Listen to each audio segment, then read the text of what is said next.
अस्सलाम वालेकुम dear students, कैसे हैं आप सब लोग। Welcome to the Base Academy. बच्चों, हमने second year physics chapter number 21 start किया हुआ है और हम पढ़ रहे हैं रेडिएशन डिटेक्टर्स। इससे पहले हम दो डिटेक्टर्स के बारे में पढ़ चुके हैं, जिसमें विल्सन क्लाउड चैम्बर और दूसरा हमारे पास था जीएम काउंटर। ये दोनों ही गैस फिल्ड डिटेक्टर हैं, यानी कि इन दोनों डिटेक्टर्स के अंदर हमने कोई ना कोई गैस फिल की होती है। जब रेडिएशंस गुजरती हैं उसमें से तो गैस में आयोनाइजेशन होती है, जिससे हम रेडिएशन को डिटेक्ट करते हैं। ये जो हमारा डिटेक्टर इस लेक्चर में हम डिस्कस करने जा रहे हैं, इसको बोलते हैं सॉलिड स्टेट डिटेक्टर, या हम इसको सेमी कंडक्टर डिटेक्टर भी बोलते हैं। सेमी कंडक्टर डिटेक्टर इसलिए बोलते हैं क्योंकि इसमें हमारे पास एक पीएन जंक्शन या सेमीकंडक्टर डायोड होता है, जिसको हम डिटेक्टर के तौर पर इस्तेमाल कर रहे होते हैं।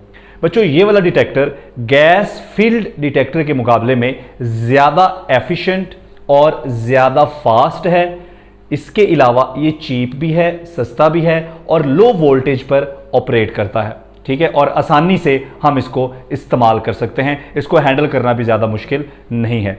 तो इस लेक्चर में हम बारी बारी पढ़ेंगे। सबसे पहले हम इस डिटेक्टर का प्रिंसिपल पढ़ेंगे, फिर हम इसकी कंस्ट्रक्शन को देखेंगे, फिर हम इसकी वर्किंग को देखेंगे और आखिर में हम इसके एडवांटेज देखेंगे। ये सारी चीज़ें इंशाल्लाह हम बहुत सिंपल करके समझेंगे ताकि हमें बहुत आसानी से ये समझ में आ जाए। है ये बहुत ही आसान। तो स्टार्ट कर लेते हैं हम इसके प्रिंसिपल से। बच्चों, गैस फील्ड डिटेक्टर जो आपने पहले पढ़े हैं, उनमें जो प्रिंसिपल होता है उसमें बुनियादी तौर पर आयोनाइजेशन शामिल होती है। जब रेडिएशन आती हैं तो वो गैस में आयोनाइजेशन प्रोड्यूस करती हैं।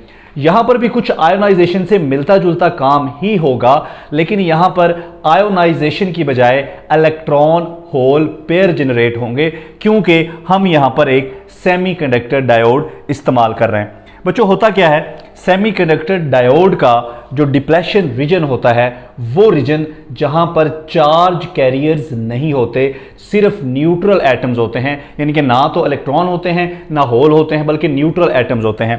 तो जब हमारी रेडिएशन किसी भी न्यूट्रल एटम को आके हिट करती हैं या उसके साथ इंटरेक्ट करती हैं, तो उसके वैलेंस शेल से इलेक्ट्रॉन को नॉकआउट कर देती हैं। ये जो इलेक्ट्रॉन है बच्चों, ये हो जाता है फ्री इलेक्ट्रॉन, और जहां से इलेक्ट्रॉन निकलता है अपने पीछे वो क्या छोड़ जाता है, अपने पीछे वो इलेक्ट्रॉन की वैकेंसी छोड़ जाता है। तो उस इलेक्ट्रॉन की वैकेंसी को हम क्या कहते हैं, होल कहते हैं। तो यूं ये जो आयन बन गया है, ठीक है, ये इस होल की वजह से, क्योंकि यहां पर इलेक्ट्रॉन एक कम है, एक इलेक्ट्रॉन की वैकेंसी है, इसे हम होल कहेंगे। और ओवरऑल ये एटम जो है ऑब्वियसली ये आयन बन गया है, ठीक है जी। तो बच्चों, ये इसका सिंपल सा प्रिंसिपल है।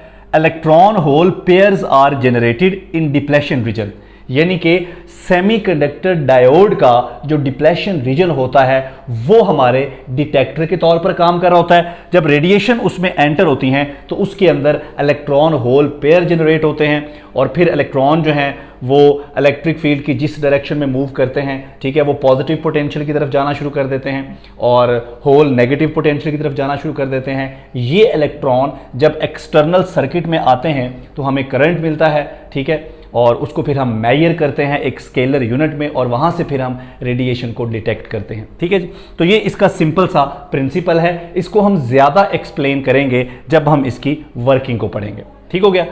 इसके बाद आ जाते हैं जी हम इसकी कंस्ट्रक्शन के ऊपर। तो बच्चों, सबसे पहले हमारे पास एक पीएन जंक्शन है जिसको हमने रिवर्स बायस किया हुआ है। क्लियर हो गया। अब यहां पर एन टाइप कैसे बनता है, पी टाइप कैसे बनता है, ये सारा कुछ हम इलेक्ट्रॉनिक्स वाले चैप्टर में पढ़ चुके हैं। हम सबको पता है कि एन टाइप कैसे बनता है, डोपिंग कैसे करनी है, पी टाइप कैसे बनता है, डोपिंग कैसे करनी है। तो ये चीजें अब यहां डिस्कस करना फजूल है, ये पीछे हम डिस्कस कर चुके हैं। तो यहां पर सिंपल हम ये कह रहे हैं कि हमारे पास एक पीएन जंक्शन है जिसको हमने रिवर्स बायस किया हुआ है, 50 वोल्ट की बैटरी के साथ हमने कनेक्ट किया हुआ है। तो बच्चों, ये देखें, एन रीजन को हमने बैटरी के पॉजिटिव टर्मिनल से और पी रीजन को नेगेटिव टर्मिनल से कनेक्ट कर दिया, तो हमारा डायोड जो है ये रिवर्स बायस हो गया। अब यहां पर जो सबसे पहला सवाल हमारे जहन में आता है वो ये आता है कि हमने इस डायोड को या हमारे सेमीकंडक्टर जो डिटेक्टर है इसको हमने रिवर्स बायस ही क्यों किया है, फॉरवर्ड बायस क्यों नहीं किया। बच्चों, अगर हम इसको फॉरवर्ड बायस कर दें तो फॉरवर्ड बायस कंडीशन में इसके अंदर करंट फ्लो करना शुरू कर देगा, सर्किट में हमें करंट मिलेगा।